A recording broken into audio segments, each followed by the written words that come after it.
Mileage ভাই। আর এখন থেকে আমার ইঞ্জিনটাকে রিফাইন রাখতে পারলে, ভালো করে ভদ্রভাবে চালালে হয়তো এর থেকে আমি 60 বা 60 অ্যারাউন্ড 70-60 का 20 মধ্যে আমি মাইলেজ আশা করতে পারি। এই জন্য আমি একে ভদ্রভাবে চালাবো।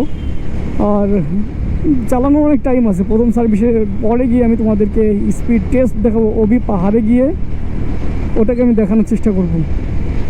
তো বাইকের ভাই, বাইক যারা নিতে চাও, আর একটা প্রবলেম আছে ভাই। বাইক নিতে গেলে একটা প্রবলেম তোমাদের অবশ্যই ফেস করতে হবে, সেটা হচ্ছে আগে সাসপেনশন যেটা দিয়েছে না শোভা, তো ওটা কী বলো তো, একটু জার্কি ফিল করা, একটু গাড্ডা গুড্ডা আসলে না একটু বেশি করে মানে ভারী লাগে, যে হ্যাঁ গাড়িটা যেমন স্মুথে চলে যাবে না, একটু নিচেরটাও যেটা আমি বসে আছি রিয়ার ওই শকারটা তো আরও ভাই টাইট পুরো। এটাকে কি করেছে বলো তো ভাই, এটা মানে একটু মানে গরিবের সুপার বাইকের মতো করতে চেয়েছে ভাই। টাইট শকার, হেলবে না, তুমি 100, 150, 200 স্পিডে ভাগাবে, মানে সেই লেভেলে। এটা তো সেই লেভেলের বাইক না রে ভাই। এটা তো তুমি যত যাও 80, 100 যা মিটার এরোর, 80-100 যাবে, তাও মিটার এরোর 10-12 মিটার এরোর থাকবে। তাহলে তুমি কি করে করবে? তাহলে আমাদের দরকারই ছিল না একটু তো নর্মাল দিতে পারতো, তাহলে কোনো সমস্যা হতো না রাইডিংয়ে। এই তো ভাই বাম্পে লাগে, কোমরের যে হাড় আছে রিড়ের হাড্ডিতে অবশ্যই ওটাকে লাগে। তো ভাই 50-60 অ্যারাউন্ড আমাকে দেখাচ্ছে, কারিব 60 মাইলেজ, 55-60 মাইলেজ দেখাচ্ছে। মাইলেজ তো খুব ভালো, সমস্যা নেই, মাইলেজ ভালো দেখাচ্ছে। মাইলেজের এটা কিং হতে পারে ভাই, যেমন SP 125 আর SCV 125 একই ক্যাটাগরির ভিন্ন রূপ, একই ক্যাটাগরির ভিন্ন, একই যেটাকে বলতে পারো একই আত্মার দুই রূপ। মজা এসে গেছে না, এক আত্মার দুই রূপ SP আর এটা একই ইঞ্জিনে দুটো বডি বসানো, মানে ক্লিয়ার। তাহলে গাড়িটার বলতে গেলে খুবই সুন্দর, স্মুথ, আর ইঞ্জিনের তো ভরসাই আছে ভাই, নো প্রবলেম। ইঞ্জিন তো 100% ভরসাযুক্ত একটা জাপানিজ ইঞ্জিন, তো এ ব্যাপারে তো কোনো কথাই আসবে না। কারণ যদি হোন্ডার কোনো বদনাম থেকে থাকে তাহলে আমরা অবশ্যই জানতে পারতাম যে হোন্ডার গাড়ির ইঞ্জিন সিজ হয়ে যায়, 125 বসে যায়, 6 মাস 1 বছর পরে ইঞ্জিন থেকে ঝাড় আওয়াজ আসে, 6 মাস 1 বছর পরে গিয়ে মাইলেজ কমে যায়। এমন কোনো রেকর্ড তো আমরা আজ পর্যন্ত শুনিনি না। তাহলে ভরসাযোগ্য একটা বাইক, তাহলে এটা অবশ্যই নেওয়া যায়। আর এবার তুমি যদি বলো ইয়ং ছেলেদের লুকিং স্টাইল, ভাই অসম, গরিবের সুপার বাইক। দ্বিতীয়ত 2 নম্বর গরিবের সুপার বাইক, দেখতে ভাই অসাধারণ লুক। মানে আমি যেমন তোমাদের দেখাবো, যেমন চালিয়ে যাচ্ছি লোকে তাকিয়ে দেখে যে কেমন গাড়িটা যাচ্ছে। 2 নম্বরে লুকের জন্য তো নেওয়াই যায়। তাহলে ইঞ্জিন রিফাইন্ড, লুক আর মাইলেজ অ্যারাউন্ড 50-70 মধ্যে পেয়ে যাবে। তাহলে তোমার কি অসাধারণ। আর 125 সিসির মধ্যে আমি মনে করি যে এটাকে হাই স্পিডে হয়তো বা কোনো গাড়ি বিট করে দিতে পারে, করে দিক। আমাদের 125 সিসি নিয়ে আমি কার সঙ্গে রেস লাগাবো ভাই? এটা কি পারপোসে নেওয়া? এটা আমাদের ট্যুরিং পারপোসে ঘুরতে যাব ভাই, ঘুরতে যাব 100-200 কিলোমিটারে, 100 টাকা তেল ভরবো, ব্যাস পুরো দিন ঘুরে চলে আসবো। আমার তো সেই পারপোস যে ভাই পুরো দিন ঘুরবো, 200 টাকা তেল ভরবো, ব্যাস ঘুরে চলে আসবো। তো 3টে পয়েন্ট আমি তোমাদের দেখিয়ে দিলাম। আর এর বিল্ড কোয়ালিটি ভাই, বিল্ড কোয়ালিটি অসম। আর একটা দাদা আমাকে SMS করে বললো যে ভাই নো কিক নো বাইক, ঘাটিয়া বাইক, এরকম কমেন্ট করলো। হ্যাঁ, তো ভাই কিক, কোনো বড় গাড়িতে কিক দেওয়া বন্ধ করে দিয়েছে কেন? কারণ কিকের কি আমি মনে করি না কোনো লোড আছে ভাই, কিকের কোনো লোড আছে। কারণ তুমি এই গাড়িটাকে আমি দেখাবো কিক বিনা কী করে এটাকে স্টার্ট করা যায়। হালকা ধাক্কা মেরে ক্লাসটা গিয়ারে রেখে, 2-3 গিয়ারে রেখে ক্লাসটা ছেড়ে দাও, বাইক আপনার স্টার্ট হয়ে যাবে ভাই। আর নাহলে ডবল স্ট্যান্ড লাগিয়ে চাকাটা পিছনের দিকে ঘুরলি টেনে দাও, তাও স্টার্ট নিয়ে নেবে। যদি স্টার্ট বন্ধ যায়, আর এর স্টার্ট মনে হয় না বন্ধ হবে, যদি কোনো দিন বন্ধ হয় সেটাও তুমি করতে পারবে, তাহলে নো প্রবলেম। যেটা যার ভালো লাগে দিদিকে যেতে দাও। প্রথমে দিদি লোক হেভি ড্রাইভার ভাই, আমি এদেরকে ভীষণ ভয় পাই, কোন দিকে যাবে নিজেও জানে না, শুধু খাওয়াবোকে লাভ নেই, যেতে দাও। দিদি দেখো টানবে কি টানা। না টানে দিদি, ভদ্র দিদি, চলো ভদ্র দিদি, কোনো ব্যাপার না।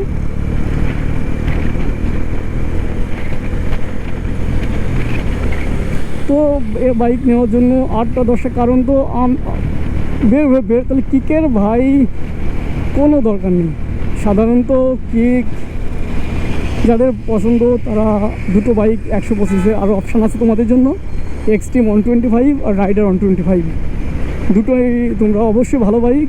কিন্তু আমার ভাই এই ইঞ্জিনটাই পছন্দ, এই ইঞ্জিনের উপরে বিশ্বাস, অতএব এই জন্য আমি এটা নিয়েছি। আর চতুর্থ কারণ ভাই সাইলেন্স কিলার, মতলব তুমি বাইক চালাবে বুঝতে পারবে না, হ্যান্ডেলিং ক্যারেক্টার বুঝতে পারবে না, মানে তুমি বাইক চালাচ্ছ না শুয়ে আসো বেডে, মানে মাখন ভাই, এ মাখনের মতো, যেমন বাটার স্মুথ যাকে বলে, এর ইঞ্জিনটা তাই, মানে একদম ফ্যান্টাস্টিক, মাইন্ড ব্লোয়িং, একেবারে দারুণ। তো বাইকটা অবশ্যই নিতে পারো ভাই, যাদের নিতে ইচ্ছা করছে যে দাদা বাইকটা নেবো কিনা।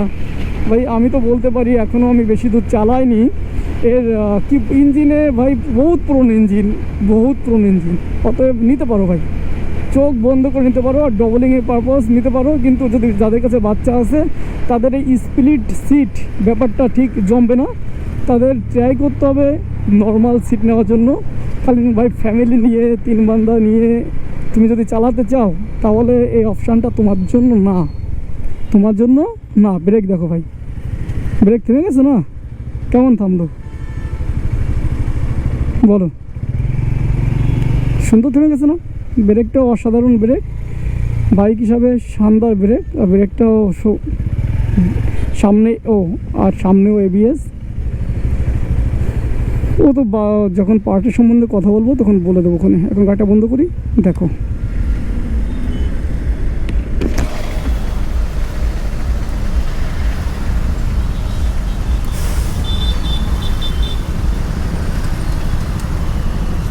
তবে ভাই এই গাড়িটার একটু সিট হাইটটা একটু বেশি, সিট হাইট বেশি না, সিট হাইট কোম্পানি ক্লেম করছে তোমার 790, কিন্তু ভাই এই সাইডটা একটু ব্রাইট, আরও বেশি, এই জন্য দুই সাইডে গ্রিপটা বেশি ভালো বানায়, পায়ের গ্রিপ যেটা দুই সাইডে এটা ভালো বানায়। আর লেকিন পা দুটো ফেলতে আমার হাইট 5 ফুট 5 ইঞ্চি, কিন্তু দু পা একটু টাচ হয় হালকা, মানে গ্রিপ পায় ঠিকই একটু।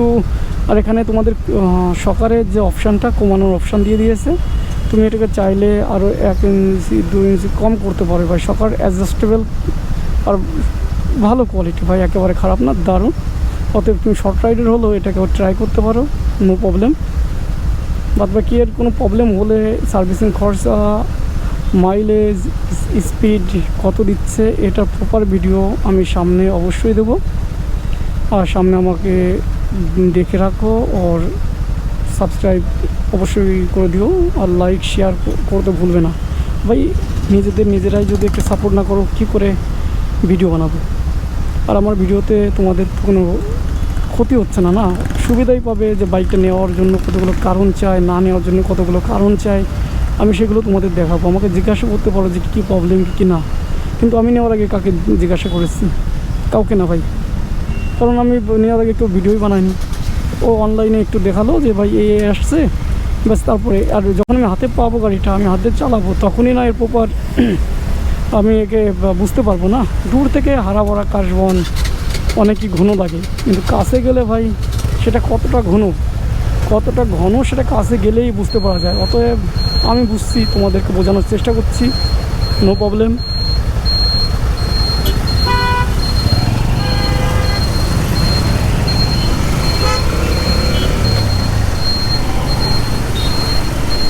এটাও দিদি হচ্ছে, দিদিকে একটু আগে যেতে দাও।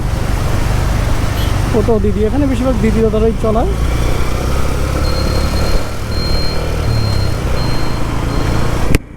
চলো আগে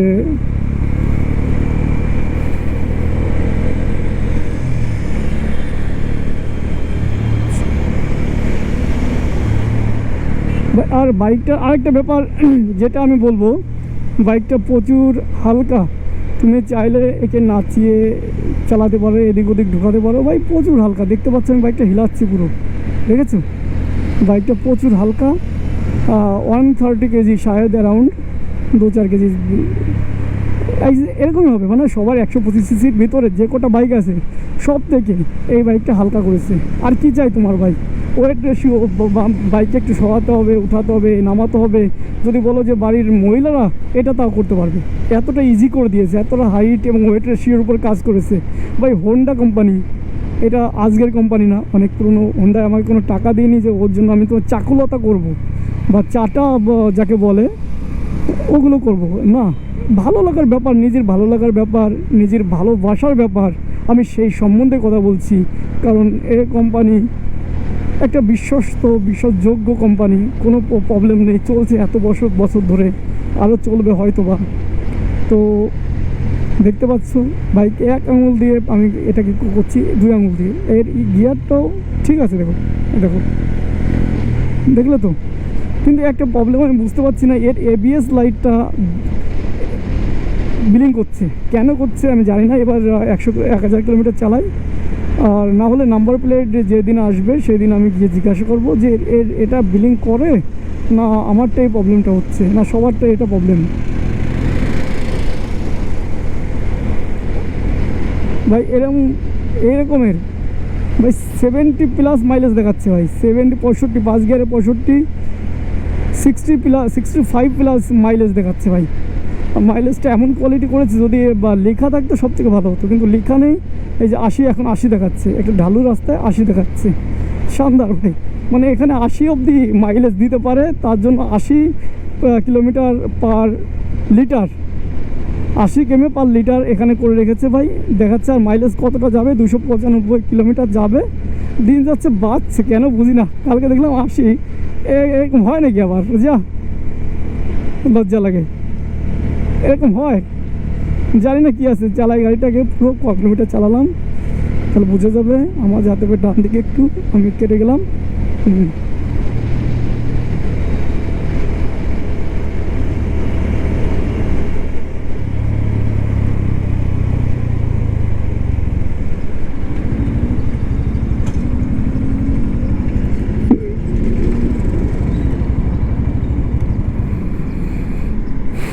এই সুইচটা একটু যেন কেমন বাধা লাগে, এই সুইচটা একটু বাধা লাগে। সুইচগুলো তো শানদার করেছে, দেখতে পাচ্ছ, অস্বাভাবিক শানদার, সুন্দর ছোটো ছোটো, এরপরে ছোট্ট একটু ব্যাপার। কালারটা আমার ফেভারিট, আমার হেলমেটের কালারের মতো, অতএব এটা দেখে আমি হেলমেটটা নিয়ে এসেছি, তাই বুঝতে পারো। কিন্তু না, আমার হেলমেটটা আগে থেকেই ছিল, এই জন্য আমার এই কালারটা। আর প্রথমে যখন ইউটিউবে বেরোয় তখন এই কালারটাই শো করেছিল হয়তো বা, তো ওটা দেখেই আমার এই গাড়িটা সব থেকে বেশি পছন্দ হয়েছিল, এই জন্য আমি নিয়ন কালারটি নিয়েছি। অনেকে বলেছে দাদা সাপড়ি কালার, কী করবো ভাই, এটাই আমার পছন্দ। তোমরা সাপড়ি বলো আর সোপরা বলো, যা কিছু বলো, যেটা বলে শান্তি পাও ভাই।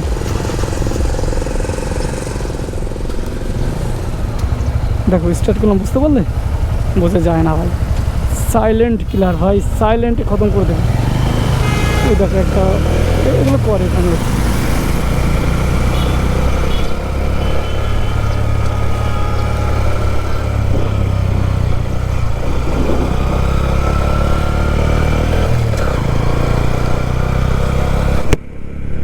এখানে একটু ভাঙাচুরা আছে, এক আধ দিয়ে এটাকে আমি এখন ই করবো। দেখো রাস্তা, দেখো খাড্ডা।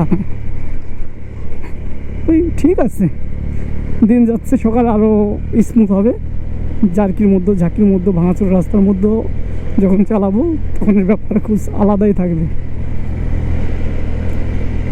তো ভাই ভিডিও আজ এ পর্যন্ত। ভালো লাগলে লাইক, কমেন্ট, শেয়ার অবশ্যই করে দিও। চলো দেখা হচ্ছে সামনের অন্য কোনো নতুন ভিডিও নিয়ে।